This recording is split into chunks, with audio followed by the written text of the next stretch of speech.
Ok, estamos no ar. As pessoas estão entrando. Muito bem. Muito bem, amigos. Estamos dando início, nessa quinta-feira, a um programa novo da Associação Médico Espírita do Pará. Um programa onde vamos ter um bate-papo sobre saúde e espiritualidade todas as quintas-feiras, 9 da noite. Vamos trazer figuras ilustres do meio científico ligadas à AME Brasil, Associação Médico Espírita do Brasil. E vamos fazer esse bate-papo às 9 da noite. Esse programa vai ser replicado no Instagram do convidado e também do YouTube do Jardim das Oliveiras, que é o nosso parceiro da AME Pará.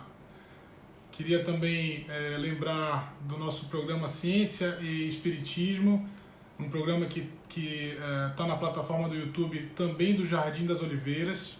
Convidar todos aí para acompanharem. São temas curtos, de 5 a 8 minutos, com material aí que liga fatos científicos, conteúdos científicos com a espiritualidade, com o espiritismo, sobre o enfoque, sobre a ótica espírita, né? Muito bem. Hoje a gente vai conversar com o Dr. Alberto Almeida. Não é nossa prata da casa, é o nosso ouro da casa. Dr. Alberto Almeida é médico clínico geral e homeopata. Atua com terapia transpessoal, terapia regressiva a vidas passadas, vivências passadas, constelação familiar, dinâmica energética do psiquismo. Ele é diretor da Associação Médico Espírita do Pará e da instituição Jardim das Oliveiras. Hoje o Dr. Alberto vai levar o tema com a gente. Vamos conversar sobre regressão de memória à infância e ao útero. Então, vamos aguardar aqui a entrada do Dr. Alberto para que a gente possa começar. Acho que ele já está.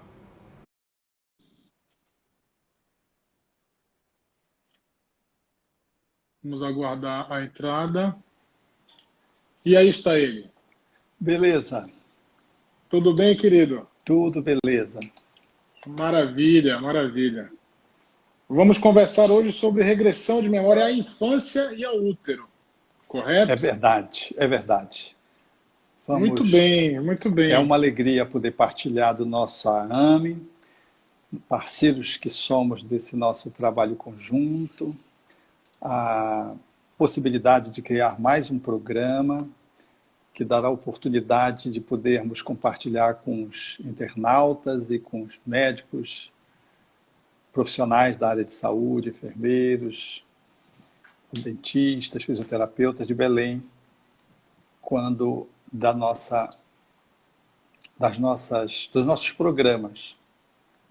dos nossos programas. Então, é uma alegria imensa, porque esse é um programa inaugural, né, Fábio? Isso, é um programa inaugural e é uma festa para nós que somos os profissionais da área de saúde, que atuamos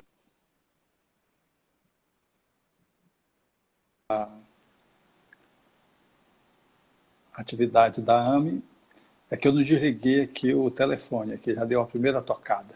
Então, se os internautas perceberem lusco-fusco, faz parte do incremento, porque vem por todas as redes, inclusive aquelas que a notificação não tirou.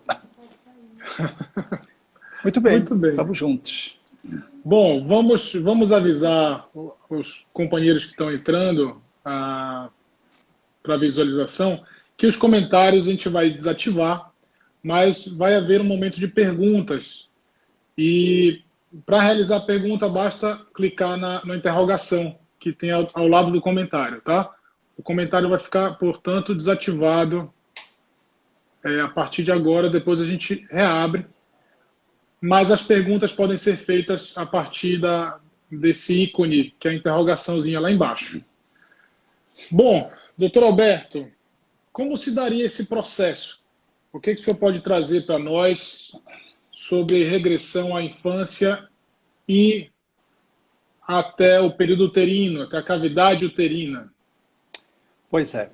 Algumas metodologias são utilizadas no sentido de poder permitir que o ser ele remonte a causalidade dos seus conflitos, dos seus problemas, daquilo que ele precisa revisitar para poder trabalhar a sua dinâmica do aqui e do agora, enquanto adulto, enquanto jovem ou enquanto idoso, num processo de caminhada, por exemplo, psicoterapêutica. Então, olhar para a infância e poder mergulhar nessa experiência para se liberar de alguns conflitos e desatar alguns nós, é um fenômeno que se dá no dia a dia dos seres humanos, espontaneamente, quando você vê um filme, quando você lê um livro, quando você vê uma cena, ou quando você se usa a reflexão, começa a reflexionar pelo que você funciona assim, pelo que as relações emocionais se dão assim, pelo que profissionalmente você está agindo assim. Então, quando a gente começa a se perguntar muito, às vezes vem flashes, às vezes vem através de sonhos, às vezes vem através de pequenas lembranças, janelas que se abrem dentro da nossa mente, e a gente se surpreende com uma cena que vem espontânea.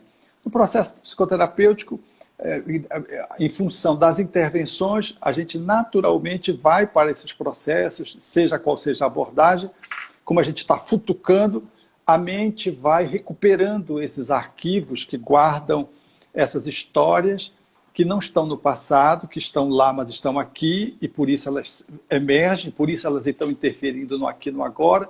Então, do ponto de vista psicoterapêutico, se usa uma abordagem, por exemplo, como a terapia regressiva a vivências passadas, que são vivências dessa e de outras vidas, pode-se fazer em várias formatações de acesso a esse inconsciente recente, que é a infância, um pouco mais distante, que é o útero, usando várias metodologias que permitem que o indivíduo possa acessar, desde o processo do relaxamento, palavras-chave, induções, às vezes um toque corporal que ajuda a pessoa a voltar no tempo. O fato é de que a nossa mente ela vive num espaço atemporal e a infância, o útero ou outras vidas é um fenômeno absolutamente factível para a mente que sai do processo linear, especialmente quando ela entra em transe. E quando ela amplia o seu estado de percepção, ela acessa esses conteúdos, seja induzida ou seja espontaneamente, e recupera lembranças e memórias, que do ponto de vista psicoterapêutico, elas são muito úteis como forma de poder reelaborar conteúdos do aqui e do agora, lidando com essas entranhas nossas que estão guardadas como arquivos, mas que não são arquivos mortos. São arquivos vivos, demasiadamente vivos, que subrepticiamente alteram o nosso comportamento, a nossa emoção, a nossa atitude, afetam nossos pensamentos e, de algum modo, a gente quer queira voluntariamente ou quer com uma ajuda espontaneamente ou provocadamente, a gente vai no tempo linear e é capaz de voltar e acessar esses conteúdos da infância ou do útero e, em revisitando esses conteúdos, ter a possibilidade de poder dissolvê-los, elaborá-los e integrar no adulto de uma forma mais saudável. Então, essa ideia de que a alma, o ser, o indivíduo, ele vai caminhando e de que ele é simplesmente a sua memória, ele vai esquecendo. Não, nós temos um processo cerebral, mas a memória ela é também extracerebral. E ainda que o cérebro seja, de algum modo, um quebra-luz ou um filtro limitador das lembranças, quando se estimula o psiquismo a fazer um estado de relaxamento, ele se amplia e, às vezes, ele acessa com extrema facilidade. Alguns mais, alguns menos, e nós somos capazes de visitar, por exemplo, o útero, mesmo antes do sistema nervoso não estar formado. O que significa dizer, por exemplo, que nos 3, 4 primeiros semanas de vida, quando a estruturação nervosa está se dando, o período embrionário, se nós lembramos de diálogos, significa dizer que a nossa mente recuperou esses dados que não estavam agasalhados no cérebro, porque o cérebro ainda estava imaturo, estava em formação. Essa perspectiva de análise, ela nos dá ensejo para compreender, na perspectiva do conhecimento da transpessoalidade e do espiritismo, de que a memória ela tem uma dimensão extracerebral. E ao visitar esse início do nosso processo de vida dentro do útero, nós somos capazes de recuperar dados, linkar com aqui e agora e poder fazer valer transformações no hoje. E mudanças, às vezes, muito radicais, porque às vezes a gente está num caminho e não sabe onde é que está a trava, onde é que a gente se perdeu da gente mesmo, ou o que é que nos amarra, o que é que nos prende. E quando a gente faz um mergulho desse, orientado pelo profissional, da área da psicologia, da psicanálise, da psicoterapia de um modo geral, um terapeuta, nós somos capazes de fazer essa viagem para dentro, essa imersão, e poder recuperar esses elementos e, na imersão, fazer uma reestruturação no aqui, no agora, e integrarmos aquela encrenca agora na forma de um aprendizado e seguirmos de uma forma tranquila, de uma forma suave, de uma forma serena, de uma forma boa. Eu vou dar um exemplo só para que a gente possa entender bem como é que se dá essa dinâmica. Eu lembro de uma pessoa que nós estávamos trabalhando um quadro de enxaqueca e, dentre as vivências em que essa pessoa pôde submergir, teve uma que estava relacionada ao útero. Ela viveu experiências do passado, existências anteriores dessa existência. A dessa existência foi muito curiosa, muito significativa, porque quando ela saiu da sessão, ela saiu com uma dúvida, porque quando a gente lembra de outras vidas, a gente tem dificuldade, às vezes, de confirmar se aquilo foi um fato, se aquilo foi existiu, se foi uma fantasia, se foi um delírio, se foi, enfim, o que é que foi, uma alucinação. Levanta-se muitas hipóteses, mas, às vezes, é possível fazer checagem, e quando é dessa vida, é possível, muitas vezes, fazer checagem. Foi o que aconteceu com essa paciente que viveu essa imersão. E ela via o pai suscitando para a mãe o abortamento, sugeriu o abortamento. Ela descreve a cena, eu fiz algumas perguntas em nível de detalhe para que ela pudesse registrar bem a cena. Ela registrou, nós fizemos o trabalho relacionado àquela memória, e ela, tudo bem, encerrou-se aquela sessão. Na outra ela chegou e disse-me assim: você sabe, eu fiquei muito curiosa com o que eu vivi da outra vez. Eu digo, pelo quê? Ela disse, porque eu vi o meu pai de bigode, e o meu pai não usa bigode.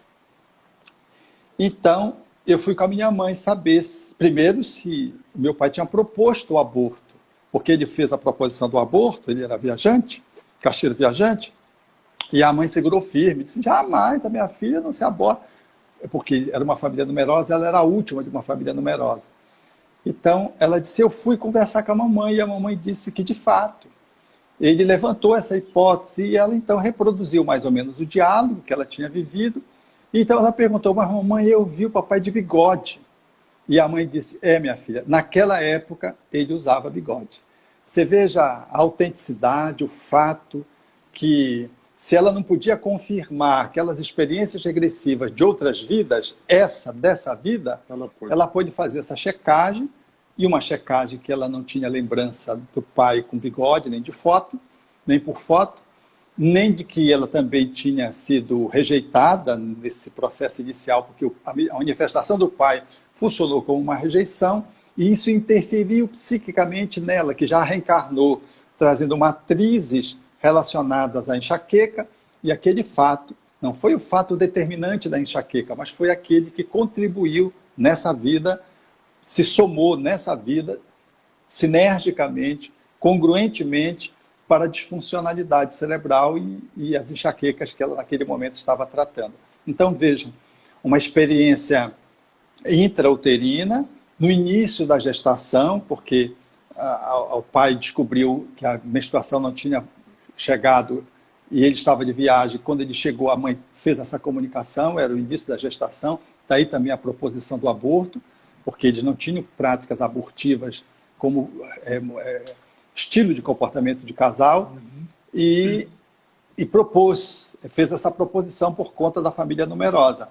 A firmeza da mãe e esse registro sui generis, que funcionou como sendo um detalhe que a intrigou, questionando se aquilo era regressão mesmo, se era fantasia, porque existe também, e ela nos trouxe isso que para ela e para mim foi uma pérola, mostrando como é que a nossa mente é capaz de ser afetada por um diálogo, e um diálogo no qual aquele que a rejeitava não era a mãe, era o pai, e como isso interferiu no psiquismo. Ela provavelmente com o cérebro em formação, mas a alma preexiste o cérebro. E é essa leitura que o Espiritismo faz com concretude. O cérebro é uma consequência do psiquismo do espírito. Ele é modelado a partir da estruturação perispiritual. Então, a estrutura cerebral ela é efeito e não é causa da mente. Porque numa visão materialista, ateísta, o cérebro é que gera o pensamento, gera a emoção. Então, o olhar da neurociência centrada no materialismo traz essa visão. Mas esse caso, por exemplo, que eu estou citando, a exemplo de outros tantos, dá-nos a perceber claramente de que é o espírito, com seu psiquismo, o seu perispírito, que modela o cérebro. E o cérebro passa a interferir no espírito, num processo de circuito de retroalimentação. E aí está um exemplo de memória extracerebral dentro do útero, que vinha nessa paciente se confirmar as outras regressões que ela já tinha feito para outras existências e de que, de fato, ela estava vivendo ou revivendo experiências que ficaram traumáticas e que ela estava reelaborando num processo terapêutico através da regressão de memória. Então, Roberto, você sabe que essa história me lembrou uma experiência que eu tive com uma colega nossa num processo de regressão terapêutico, e ela apresentava um conflito de relacionamentos. Toda vez que ela ia engrenar um relacionamento amoroso com algum parceiro, de alguma forma ela sentia que algo não estava bem e que havia uma rejeição que muitas vezes não havia do parceiro, e acabava aquilo gerando um conflito e o relacionamento se dava por fim. E no processo regressivo, a nossa ideia de ir buscar numa vida passada se levou-nos ao útero. E ela percebeu, durante a regressão, ainda como um bebê em formação no útero, a experiência também de que o pai gostaria que ela abortasse, a mãe foi contra o aborto, era contra o aborto, e o pai abandonou a família recém-formada. E esse abandono, apesar da mãe não passar para a criança e não passar para ela, esse abandono ficou aí no psiquismo dela, ainda como no período intrauterino, e isso levou aí talvez foi um dos reflexos que ela teve nesse processo de conflitos amorosos, que foi desatado nesse processo regressivo.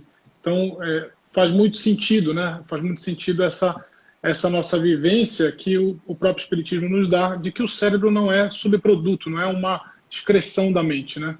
A mente é uma instância acima do cérebro. Então, vivências, por exemplo, intrauterinas do bebê podem ser realmente arquivadas e gerar, inclusive, fatos concisos assim, durante a vida da pessoa, né? Efetivamente, muitas situações se dão dessa ordem. Eu posso lembrar de uma ocorrência nessa mesma direção, de um relacionamento amoroso de uma jovem que sufocava os seus parceiros com receio de perdê-los.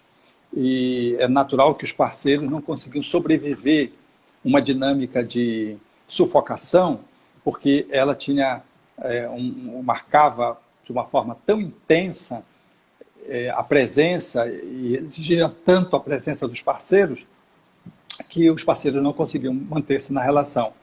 E a experiência que resultou no processo terapêutico demorado e que culminou com uma regressão para o útero foi exatamente a experiência dela ter sido abortada pela mãe. Ela foi abortada pela mãe 2 vezes. Então, na terceira tentativa, ela logrou, a mãe recebeu. A mãe era uma mãe que tinha muitos filhos, o pai tinha um comportamento irregular, a condição financeira era muito ruim, muito precária na época, então o pai, ela promoveu esses abortos. Então, essa jovem que viveu um primeiro aborto, viveu o segundo aborto junto com um outro, que seria uma gravidez de gêmeos, e por fim veio a terceira gestação e ela nasceu, a despeito de ter nascido, ter sido acolhida na terceira gestação, ela veio com a sequela das duas rejeições, que foi inevitável. E era isso que suscitava nela a experiência de que poderia isso se repetir numa relação de amor, onde ela temia novamente, entre aspas, ser abortada no processo de relacionamento afetivo. E era muito curioso, porque ela não sabia também dessa experiência de aborto, e ela foi então confirmar, porque essas questões elas ficam como segredo, né? E quando vem uma regressão, não há segredo, não se esconde nada de ninguém. Paulo de Tarso havia de dizer que nós somos visitados sempre por uma nuvem de testemunhas. Eu me lembro uma vez, uma outra ocorrência desse tipo, mas não relacionado à dinâmica da carência afetiva e da rejeição, era uma outra pessoa que fora adotada. E ela, num dado momento, fazendo regressões, ela descobriu que o pai dela adotivo não era o pai dela adotivo, era o pai de verdade. Então ela chegou em casa e fez a confrontação com ele, né? E quando ela fez, foi de súbito, ele não esperava, ele não teve tempo de arrumar uma desculpa, porque ela pegou ele de calças curtas, como se costuma dizer na linguagem popular. E ele apenas disse, como é que você sabe? Porque era um segredo que ficava entre duas pessoas, era entre ele e a mãe dela biológica. Como o relacionamento dele, essa mãe biológica vivia num outro estado, e ele não tinha filhos, ele convenceu a esposa a adotar uma criança. O que ele fez foi buscar a filha biológica dele, mas não disse.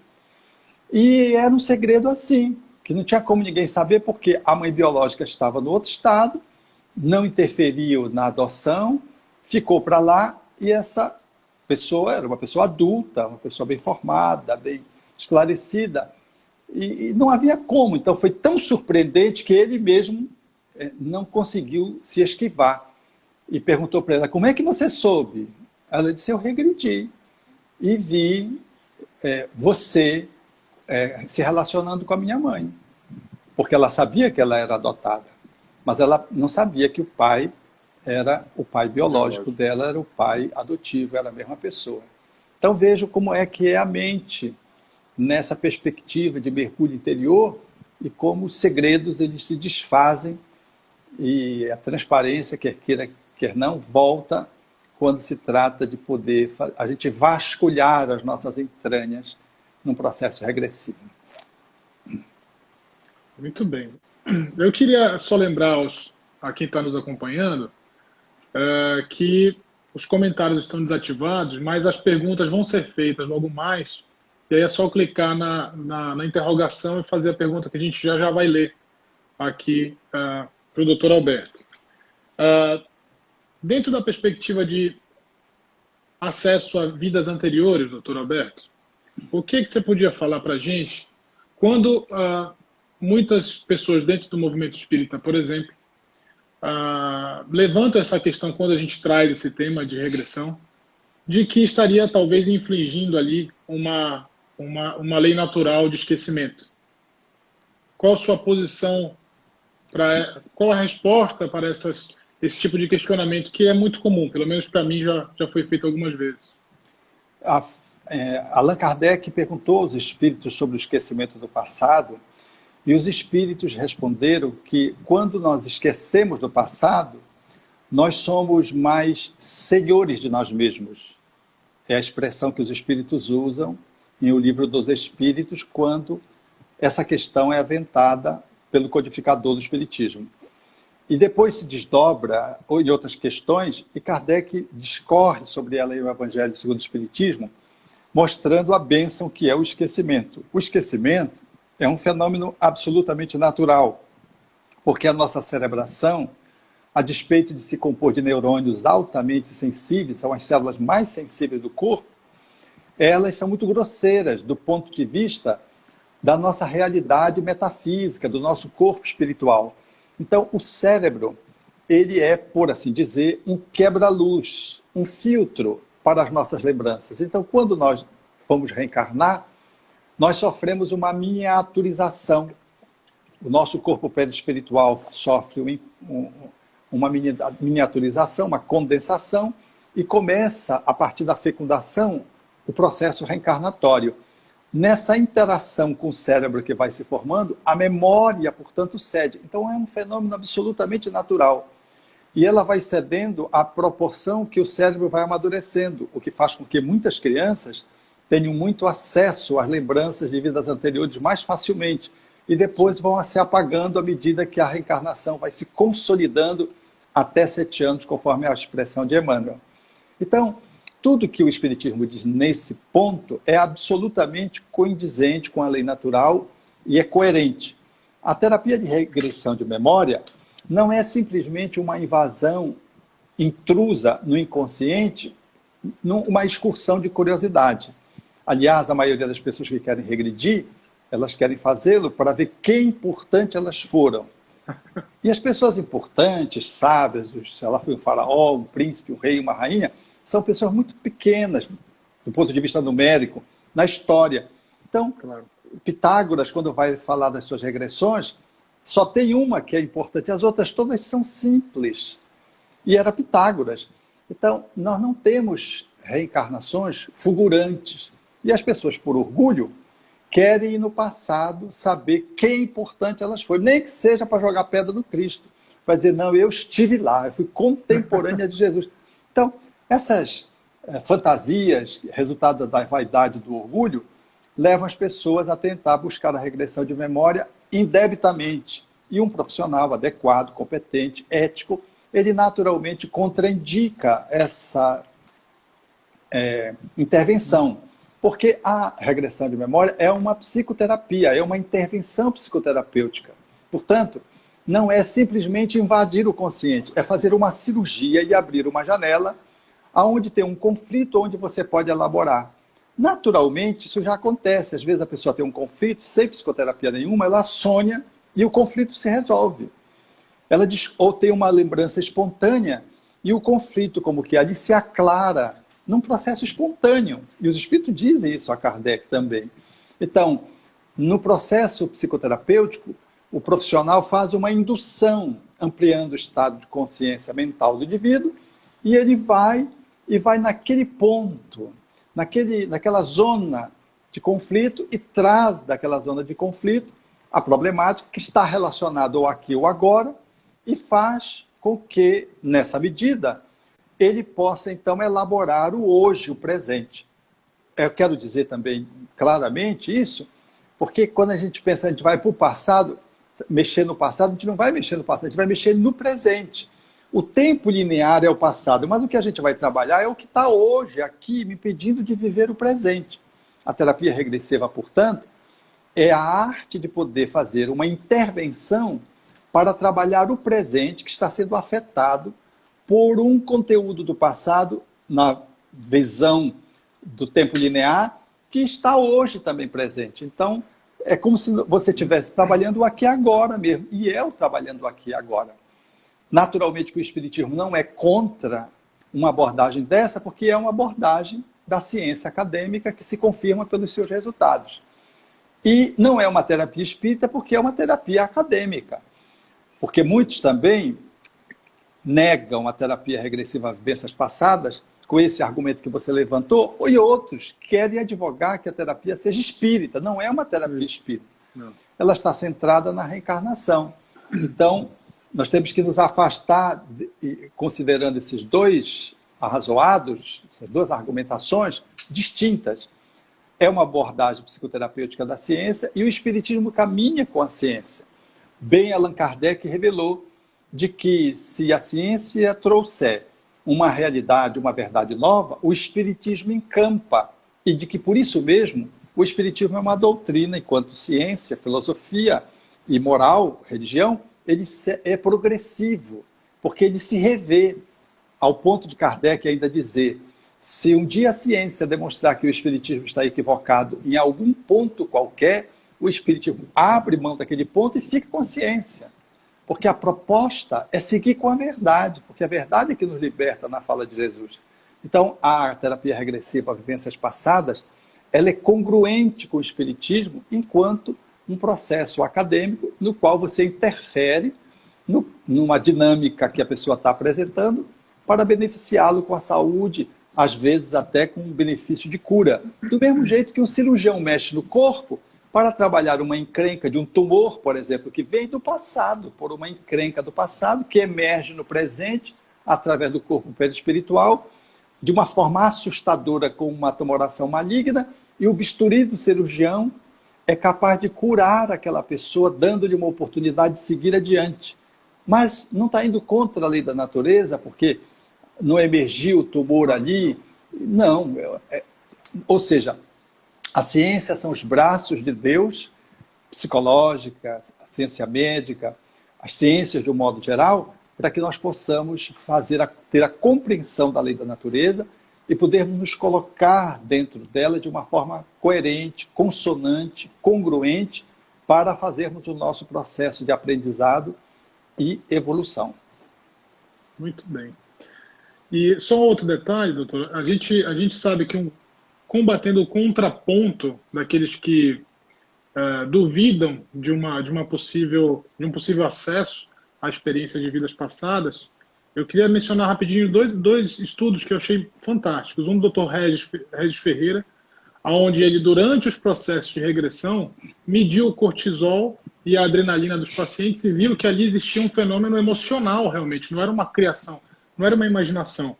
Nessa mesma linha de pesquisa, o Dr. Júlio Pérez, de São Paulo, nosso colega da AME de São Paulo, e o Dr. Andrew Newberg, dos Estados Unidos, fizeram também um estudo, um mapeamento neurofuncional, os pacientes durante a regressão de memória, acessando áreas do córtex cerebral da memória, não de criação. Então, é mais um dado para quando não se consegue confirmar, obviamente, como no caso que a gente mencionou do útero, mas que você tem confirmação por essas outras vias.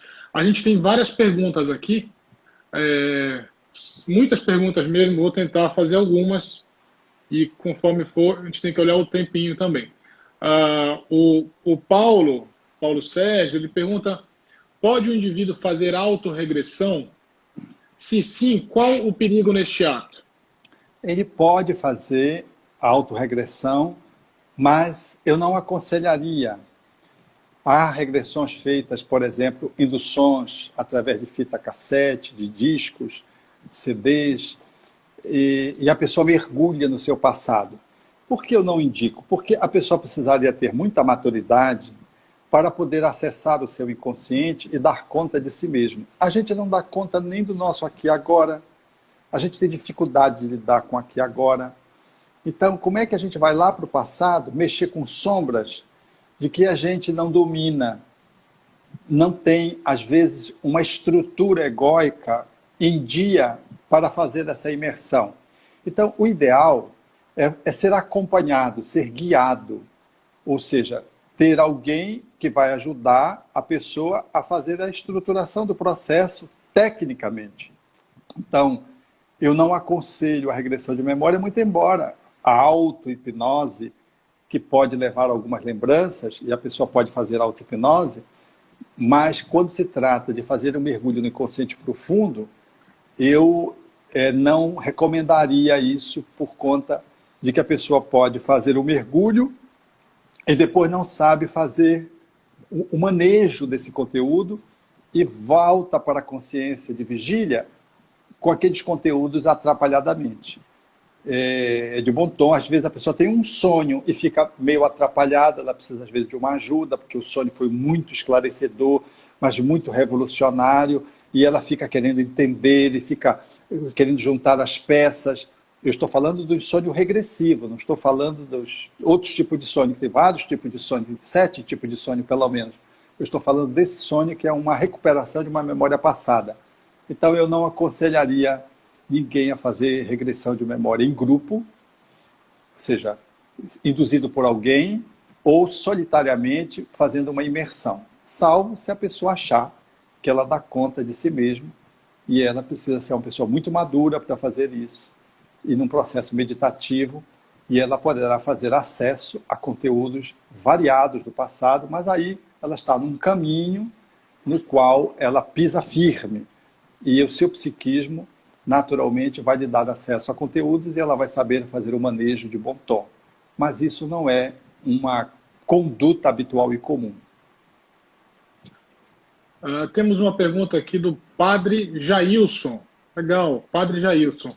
Ele diz assim: como conciliar a espiritualidade com as crenças que carregamos desde a nossa infância? A nossa infância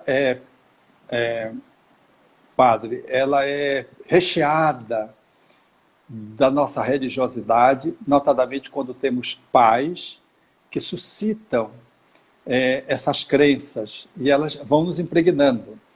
Eu quero dizer que a infância é o período mais eloquente na formação do psiquismo humano. É o período de ouro.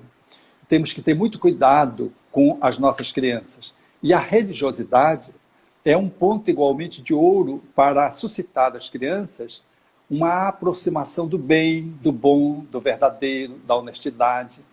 Vivemos um país hoje em crise, justo no campo da honestidade, o processo da corrupção que assomou e tomou conta do nosso país. Isso tudo tem a ver com infância. Então, uma infância, quando ela está bem postada numa crença religiosa, as crenças religiosas todas, sem distinção, elas induzem o homem a Deus, e induzem o homem a Deus pelo bem, pelo belo, pelo bom, pela caridade e pela compaixão, no caso do budismo. Então, todas elas nos impulsionam para frente, e todas elas são úteis.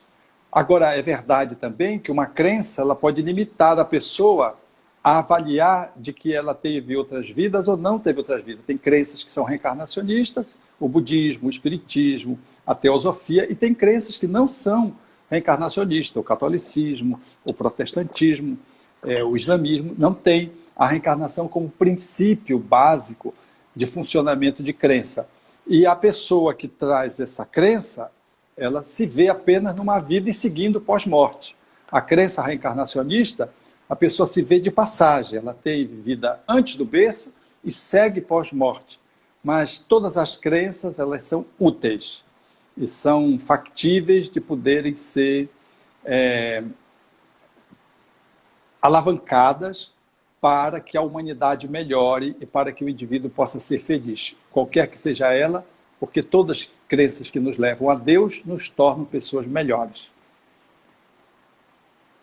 Muito bem. Eu acho que temos tempo para mais uma pergunta. São 9h40 ainda, tem tempo.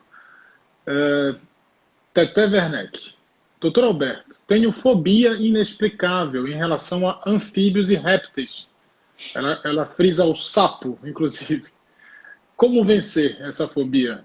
Muitas fobias estão relacionadas às crenças infantis impostas pelos adultos. São crenças, às vezes, que passam de pais para os filhos regularmente. Por exemplo, o medo de baratas, as fobias por baratas entre as mulheres. É muito frequente isso, porque é uma crença cultural.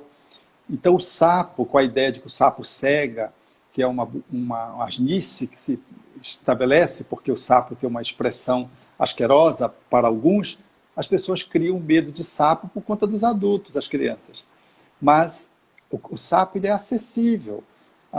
Por exemplo, as lagartixas, as nossas osguinhas aqui, como a gente chama aqui no Pará, elas são animais absolutamente inofensivos, aliás, são muito úteis. É melhor ter uma osga do que ter dengue, é melhor ter uma osga do que ter chikungunya, porque ela come um inseto. Mas a gente diz que a osga chupa, um bocado de crendices fantasiosas que imprime na criança medo. Quando tem, e às vezes, o quadro de fobia. Quando a fobia é muito desproporcional e não tem histórias nessa vida, eu já tive a oportunidade de acompanhar 2 pessoas, por exemplo, com fobia à osga, lagartixa, eu quero dizer que tem um fato do passado, não está relacionado só à infância, está relacionado ao passado.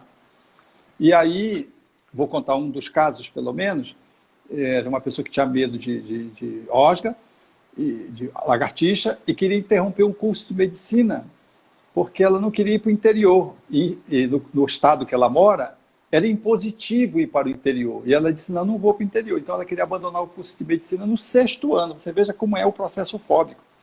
A mãe me pediu ajuda e eu me dispus a ajudar então, aquela jovem, e ela mergulhou num processo regressivo e ela foi para uma vivência onde ela foi devorada por crocodilo. Então ela fez uma relação do crocodilo, mentalmente falando, com a osga, porque tem o mesmo design.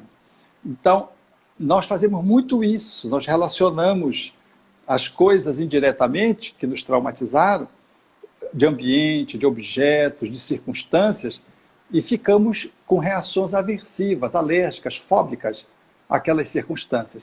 Essa jovem curou com essa regressão. Foi uma única regressão e curou o medo de osga. Lógico que ela não passou a amar as osgas, mas deixou de ter a fobia, continuou o seu curso, depois que soube que foi alimentada por crocodilo. Não foi só a lembrança, porque eu quero também dizer isso. Não é só regredir e lembrar. É todo um processo terapêutico que se dá de reelaboração.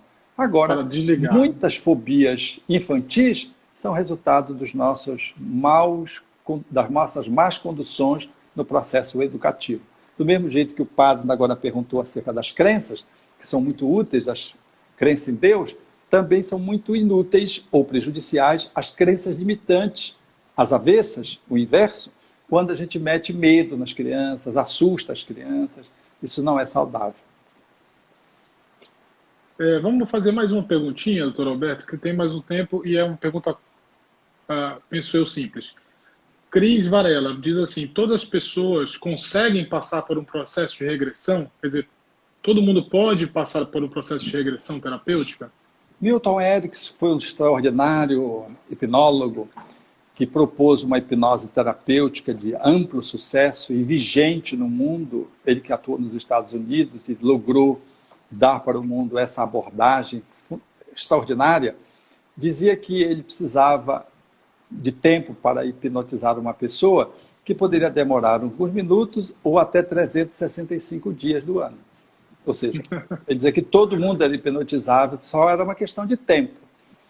Então, eu quero, na minha experiência, eu noto que algumas pessoas têm muita facilidade de regredir e tem algumas que têm muita dificuldade de regredir, que precisa ter muita paciência e temos que usar muitas técnicas para contornar as suas defesas. Especialmente as pessoas muito racionais, elas, quando são tiranizadas pela própria razão, elas têm dificuldade de regredir. Mas as pessoas emocionais, intuitivas, sensitivas, médias, senestésicas, elas são amplamente favoráveis ao processo regressivo. Mas as pessoas racionais, elas são mais limitadas, elas precisariam de 365 dias. Tem pessoas que precisam de 1 minuto. Há pessoas que entram no meu espaço de trabalho, estão na sala de espera já em transe, porque ficaram sob a indução da sessão anterior. Já estão sentindo cólica, já estão sentindo náusea, já estão indo no banheiro, estão em semitranse. Mas tem outras que são meio herméticas, do ponto de vista da racionalidade, e que estão muito na defesa também, egóica, e essas têm que ter muita paciência para ajudá-las a que elas possam regredir. Muito bem, muito bem. Bom, nosso bate-papo está chegando ao fim. Queria que o senhor falasse para a gente do curso Cuidando da Criança Interior, do nosso amado Jardim. Estamos com a 2ª turma aberta, não é isso? É verdade. Nós tivemos um trabalho composto por os internautas que estão nos ouvindo e vendo. Fizemos uma turma para trabalhar as encrencas da infância, com o nome de Cuidando da Sua Criança Interior. Ou seja, a criança interior é uma metáfora que fala da nossa história do útero, da primeira, da segunda infância, e que afeta o adulto positivamente, se a criança teve um bom berço, e negativamente, se a criança experimentou atrapalhação, lesões, mortificações. Então, nós fizemos a primeira turma, que se encerrou agora em junho, concluímos a primeira turma, um trabalho que é feito em equipe, nossa equipe do Jardim, que faz a infraestrutura, e o trabalho profissional é feito por mim, por Graça Almeida e por Lena Lopes, 2 psicólogas, e fazemos os 3 esse trabalho. É um trabalho online, eu quero dizer também que tem essa referência, e tivemos pessoas de vários lugares do país, até fora do país, fazendo, nos Estados Unidos, por exemplo, e essas pessoas fazem esse curso online, né? Consta de postagens de vídeos, depois a gente faz lives para trabalhar essas postagens, e sequenciadamente a essas lives, junto com elas, passamos tarefas para que as pessoas possam fazendo essa imersão e cuidando da sua criança interior. Não é um trabalho de uma psicoterapia, é um processo de autoconhecimento, mas tem consequências psicoterapêuticas. E tem limites, e a gente sugere esses limites para a inscrição, para aqueles que se interessam ter acesso ao material de inscrição ou não, e lá tomam ciência disso. Eu quero dizer que esse trabalho é um trabalho extraordinário. Nós três, os profissionais, doamos os recursos, como você mencionou, para o Jardim das Oliveiras, integralmente para o Jardim das Oliveiras. A pessoa, além de se beneficiar, se trabalhando, se conhecendo, mexendo em algumas encrencas, resolvendo alguns conflitos, ela ajuda outras crianças, outras famílias, doando os recursos que nós doamos, os honorários, para o Jardim das Oliveiras integralmente. Todos que somos adultos, de algum modo, podemos visitar a nossa infância, a nossa criança interior, que às vezes está dourada, porque foi uma infância maravilhosa, feliz. Eu imagino alguém que tenha tido pai e mãe que sobraram, irmãos extraordinários, conforto, alegria, amor, afeto. E essas pessoas, naturalmente, têm uma criança dourada, uma criança maravilha dentro de si, e são adultos fantásticos. Mas isso não é a regra, isso é a exceção. A maioria de nós adultos somos assim meio requenguela, temos compulsões, temos fobias, temos dificuldades afetivas, no trabalho a gente não vai bem, a autoestima lá embaixo, e brigamos aqui, brigamos ali, meio perdido no meio da gente, sem se dar conta de que nós estamos sendo sitiados por uma criança interior que, ferida, quando está ferida, ela nos impõe determinados comportamentos que passam batidos para o adulto, porque é inconsciente. O adulto não se dá conta de que ele come demais por conta da criança interior, de que a reação que ele tem afetivo, sexual a alguém é em função de uma violência que ele sofreu, por exemplo, na infância, uma violência de natureza sexual, uma abordagem libidinosa, por exemplo, por parte de um adulto, de um afeto, de que muitas vezes nós trazemos alguns comportamentos agressivos em função da agressividade que fomos vítimas quando éramos crianças, numa educação mortificadora, violenta, ou de alguém que sofria uma dependência de substâncias, por exemplo, e nos gerou uma série de descompensações emocionais enquanto criança. E essa criança passou, ferida, a dominar-nos enquanto adultos, enquanto jovens ou enquanto idosos, porque a idade vai seguindo e a criança está lá dentro. Às vezes temos idosos que funcionam dominados ainda por uma criança interior com comportamentos psicológicos imaturos. Então eu queria aproveitar essa oportunidade e convidar aqueles que tiverem interesse em participar da segunda turma. As inscrições estão abertas até agora o início de julho. Basta você entrar ou no meu Instagram, no curso, e ali você entra, tem um íconezinho curso, e aí você entra ali e se cadastra. E imediatamente você vai receber uma correspondência explicando o curso, as condições, o programa, e aí você se inscreve ou não. Ou então, você vai para o endereço direto que é jardimdasoliveiras.net/curso. Ali você vai direto e lá está o programa e você pode ver o programa, analisar e tudo, avaliar custo e tudo, as datas, como é que vai ser, e ali você se inscreve ou não. Se você for inscrito, seja bem-vindo à segunda turma, que vai começar agora em julho. Não perca a oportunidade durante 5 meses de fazer uma imersão para cuidar de você. Chama-se isso de autoamor. A gente fala tanto em autoestima, mas ninguém faz nada para ter autoestima. Isso é um mergulho interno para atualizar o seu autovalor, o seu autoconceito, a sua autoestima e se tornar uma pessoa melhor na família, no trabalho, na religião, na via pública. Então eu espero que os internautas que estão hoje participando dessa live, que tiverem interesse, estão convidados a estarem conosco. Muito bem, muito obrigado, doutor Alberto, muito obrigado a todos que nos acompanharam. Lembrando que esse bate-papo sobre saúde e espiritualidade vai acontecer toda semana, nos próximos 2 meses, às 9 horas. Então a gente vai ter a comunicação tanto no meu Instagram como no Instagram do próprio Dr. Alberto sobre os próximos eventos. No caso próximo, que a gente vai conversar com o Dr. Sérgio Lopes, o psiquiatra do Rio Grande do Sul, ele vai trazer reflexões sobre a nossa casa mental. Imagino que seja um tema maravilhoso para ser abordado e todos estarão convidados quinta-feira que vem às 9 horas. E mais uma vez eu deixo a lembrança do nosso programa Ciência e Espiritismo no Instagram, perdão, no YouTube do Jardim das Oliveiras. Tem o ícone lá na playlist Ciência e Espiritismo, com conteúdos inclusive sobre o que a gente conversou hoje. Doutor Alberto, mais uma vez, muito obrigado. Quero lhe desejar muita paz, muita saúde a todos que estão nos assistindo e até a próxima. Congratulações. Obrigado.